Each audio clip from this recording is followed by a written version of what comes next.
everyone. Welcome back to Geeks Lore Keeper, right? I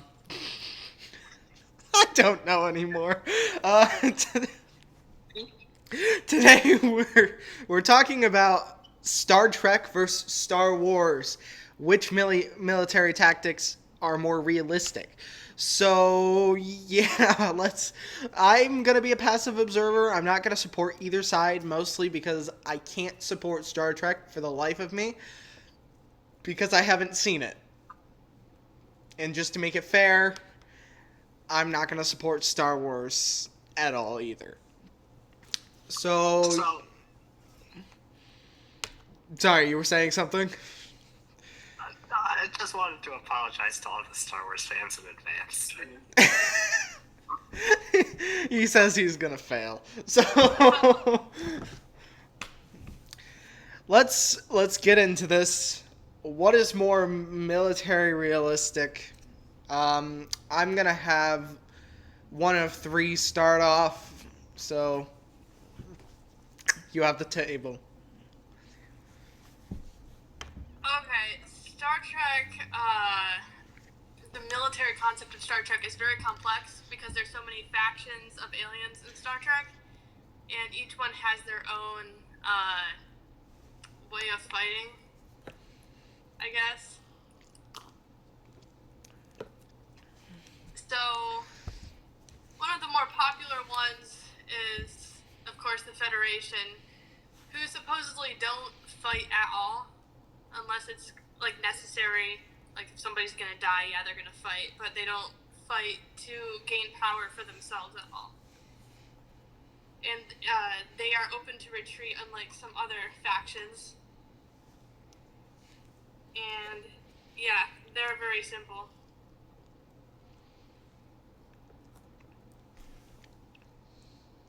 Amanda, do you have anything bad to say about Star Trek? I mean, in regards to it relating to real world militaries, not particularly. Oh dear. Okay.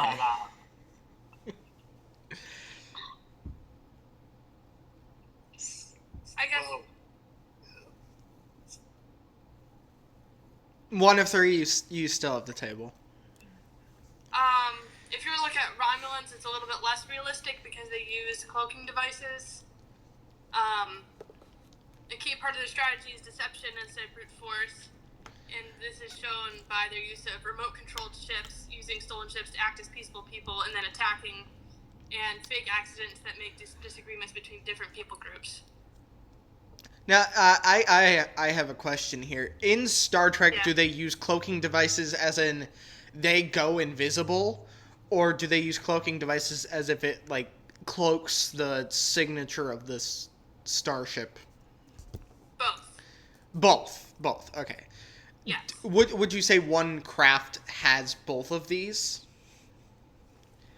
or is it split between one or the other? Do you mean like a faction has both? Yeah, like Yeah, the Romulans are certainly the best at cloaking. They use it the most often, and they're the best at like doing it, I guess. The Klingons have cloaking, but they don't use it as much. okay. They're more of a charge into battle, I don't care, people see me type of people, I guess. All right, that's fair. All right, continue. So I did mention the Klingons. They think it's better to die in battle than to retreat alive, so they never retreat no matter what. They will die in their ship because they think that if they retreat, it's going to obliterate their honor, and their honor is the most important thing to them. So they do have cloaking devices for their ships, but they do not retreat using their cloaking devices, although they very well could, because it would defeat their honor. And two more I wanted to mention. The Cardassians, they rely heavily on defensive positioning, intelligence operations, and stuff like that. They are certainly deceptive like the Romulans, but that's not showcased as widely. like if you think of a Romulan, you automatically think of deception. But Cardassians, they're a little bit more subtle. They try to seem diplomatic, but really they're not. They're really evil people. And they use that definitely in war, which is interesting. And then Ferengi, they're mostly just defensive. They usually don't fight a lot, though. And when they do, they're really bad at it. They're mostly, like, they can be hired as mercenaries and stuff like that, but, yeah. That's about it.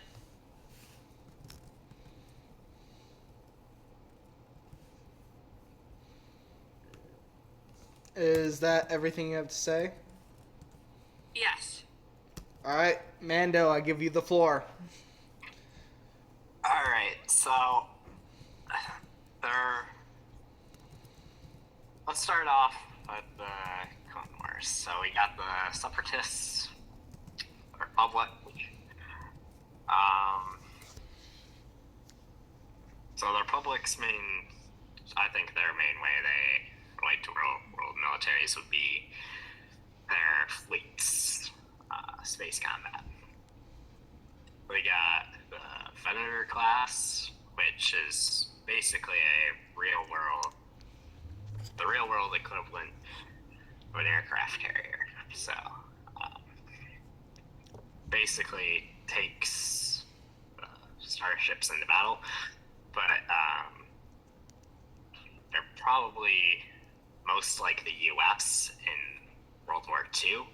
They in space combat, and then the Americans again on ground combat because of the way they utilize their gunships. So they land their troops with the gunships and use them as firing support like would in Vietnam. And I guess let's move up to Rogue One. Here's where we get our main way we relate to real world militaries. Actually, on Jeddah, when Saw Gerrera's forces are attacking the Imperials, they set up their troops in an L formation like you would do in real life, instead of like it's most often depicted as you line up both your troops on opposite sides of the road to shoot across, because you're inevitably going to shoot one of your own guys. Instead, they line up in an L formation in buildings, throwing grenades, and I think it's kind of obvious what they're relating to, but let's move on to the Empire. Here we get an interesting mix. We're close to the Germans and Japanese in World War II.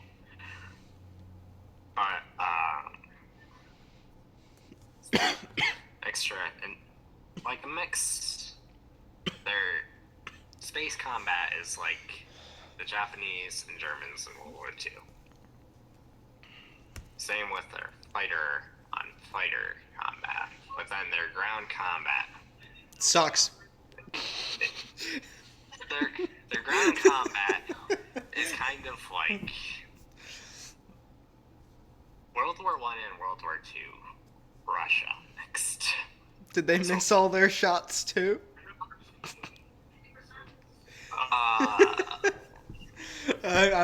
just kidding. Move on. So, for the Empire, their battleships are designed to be big and heavy hitters. Japanese, basically, with the Yamato class. Want to land the biggest shells, designed for broadsides. Not much anti-air, which is actually how the Yamato was taken down. Towards the end of the Imperial reign, they were struggling with supplies, much like the Japanese. First Order is pretty much the same thing as the Empire. Resistance. What do we got there? Probably close to, I don't know, Airborne Rangers, Green Berets, kind of, I'd say, for the Rebellion and Resistance, persuading other worlds to be on their side, like the Green Berets would do. Quicken light assaults, like Airborne Rangers from the U.S., of course. That's about all I got. I had something to add to mine. Okay. Thought of it. All right, I give you the floor. I just wanted to mention that Starfleet was heavily modeled on the U.S. Navy. Gene Roddenberry, the creator of the original series of Star Trek in 1966, served in the Army Air Corps during World War II, and he had said that he very much wanted to be in the Navy, and so he kind of took that desire and threw it into Star Trek. And that's seen in the hierarchy of Star Trek, like names like the Admiral, the Captain, the Lieutenant, and stuff like that, and the Ensign.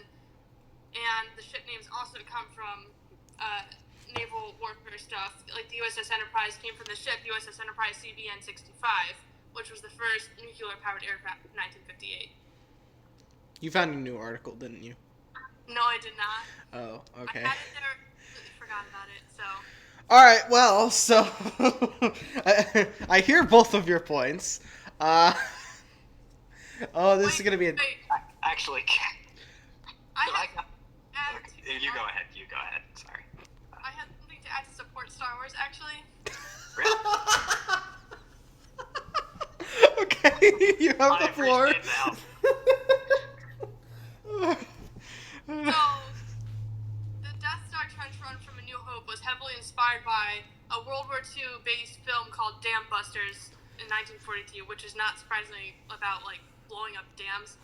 So when comparing a scene from that movie and the trench run, it would be noticed that the camera angles and even the conversations between pilots are almost exactly the same, which is really interesting.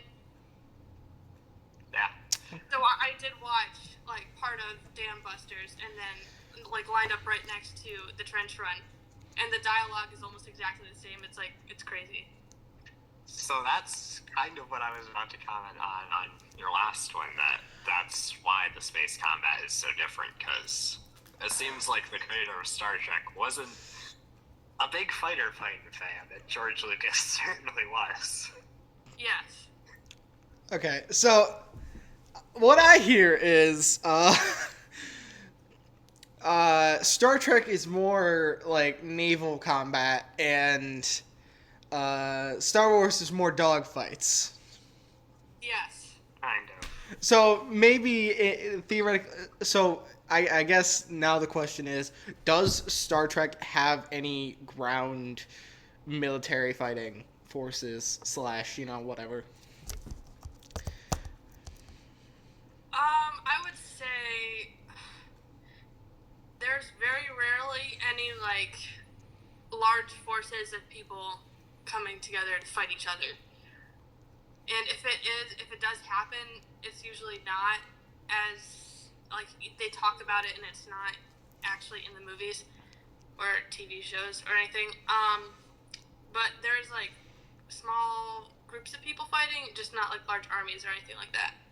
Well, I mean that makes perfect sense. Yes. So they are definitely more Navy than Air Force, even though they're flying ships in the air. All right, well, I hear both your points, and I'm gonna say I cannot make a decision on this because both points sound great. So what I'm gonna do is I'm actually gonna leave it up to the comments. You guys heard both points like I did. I want you guys to decide what is more military realistic and what tactics would relate into real life if they were a real life thing. So yeah. Thank you guys for watching. Thank you, One of Three and Mando, for sharing all of these things. The next episode you're going to see from us is going to be who is the best Sith. Oh, gosh. Yeah. Oh, dear. Okay, well, anyways, Hope you guys have enjoyed. If you have, be sure to hit that like button. Save this podcast wherever it is. I actually don't know. Apart from that, thank you guys so much for taking your time to listen to us. And yeah, any final comments you guys want to say? Live long and prosper. This is the way. That's not the way. Boring way is the way. I was almost 100%. Okay, I've got to deal with the Civil War going on. I'll talk to you guys next time. Goodbye.